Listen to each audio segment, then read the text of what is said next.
Friends, వారం రోజులు అయితే అది ఇంట్లో నుంచి స్టార్ట్ అయ్యి ఒక 4 days ఏమో అత్తమ్మ వాళ్ళ ఇంటి దగ్గర అంటే బొల్లిగుంటలో ఉన్నాం. మళ్ళీ ఒక 3 days ఏమో అమ్మ వాళ్ళ ఇంటికి వెళ్ళి ఇప్పుడే వచ్చినాం. ఇగో ఇంటి దగ్గర నుండి తీసుకొచ్చుకున్న కూరగాయలు, ఫ్రూట్స్. మా సపోటా చెట్టు మీకు తెలుసు కదా, ఆ చెట్టుకు వండిన ఫ్రూట్స్ అనమాట. ఫస్ట్ టైం ఇంత క్వాంటిటీలో తెచ్చుకోవడం. కూరలను కూడా తీసుకొచ్చుకున్నా. వచ్చేటప్పుడు వాళ్ళ మమ్మీ వాళ్ళు చెప్పిండు అల్లరి చేయొద్దురా, అత్తయ్యకి హెల్ప్ చేయండి అని. చిన్న కోడలు అత్తయ్య అంటది, పెద్ద కోడలేమో అక్క అని పిలుస్తుంది.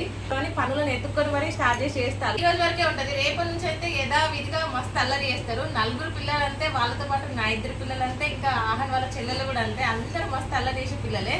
నేను తెచ్చుకున్న కూరగాయలు అయితే కీరదోస, బీరకాయ, కాకరకాయ, బెండకాయ, గోంగూర, వంకాయలు 2 రకాలు, పెద్ద సొరకాయ, ఇంకా సపోటా పళ్ళు.